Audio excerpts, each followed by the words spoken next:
Good morning guys. Ngayong umaga ay magsa-sideline tayo kay Lalamove bilang isang delivery rider. So tingnan natin kung magkano kikitain natin ngayong umaga at kung worth it ba ang mga booking kay Lalamove. Titingnan natin guys kung magkano ang kikitain natin kada booking. So let's go. So yan na nga, at nakakuha na tayo ng ating unang booking. At ang pick up niya ay sa Angeles at ang drop off ay sa Bacolor. Ayan guys, na pick up at natali na natin ng items at papunta na tayo sa pangalawang booking. At yan ay sa Angeles City at ang drop off niya ay sa Guagua, Pampanga. So on the way na tayo dyan guys sa unang booking. Kailangan mo pala guys, pwede yung dalawang booking as long na magkalukat naman. At siyempre sa mga customer consent sasabihin natin. So ayan guys, kinuha na natin ang pangalawang booking. Ayan mga mamon. First booking natin guys, San Fernando to Bacolor. Second booking, San Fernando to Guagua. So papunta na tayo dyan guys sa unang booking. Ayan. Malayo ang first booking natin, kaya kumuha tayo ng pangalawang booking guys. Siyempre sinabi naman natin sa unang customer na magdo-double booking tayo at pumayag naman ang ating customer.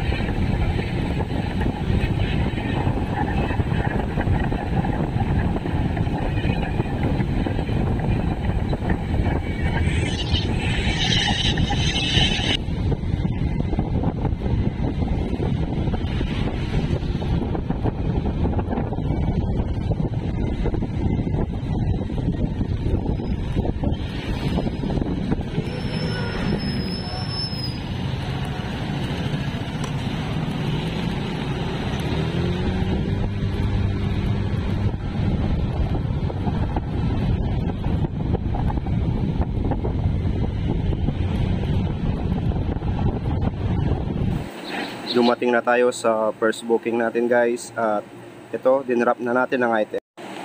Binigyan tayo ng 40 pesos na tip ni ma'am. Salamat po. So yan guys, yung earnings natin 88 pesos, commission 22. So papunta na tayo sa pangalawang booking guys.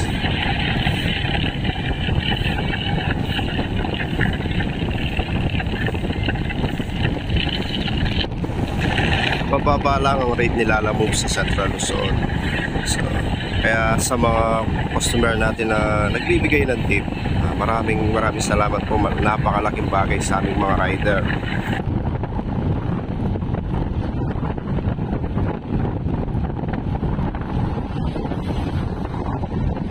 Pagwagwa na tayo, malapit na tayo sa ating drop-off location.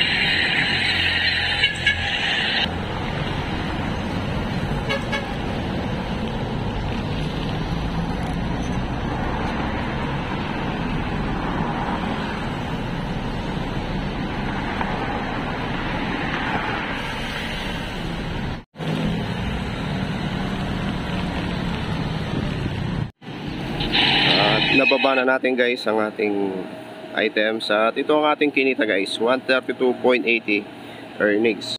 Sa dalawang booking natin 110 at 161, ito na lang natira.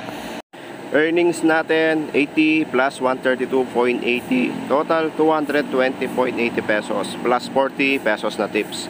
Commission naman ni Lalamove 22 pesos at 28.20 centavos, total 50.20 pesos. Nagsimula tayo ng 7 ng umaga at natapos tayo ng 8:41 ng umaga guys sa dalawang booking natin. So almost 2 hours yung biyahe natin at kumita tayo ng 220 pesos plus 40 pesos na tip. So 260 guys, almost 2 hours. Okay, Lalamove bilang delivery rider. So, thank you guys sa pagsama sa ating sideline kay Lalamove bilang delivery rider. Maraming salamat. At sa muli, thank you.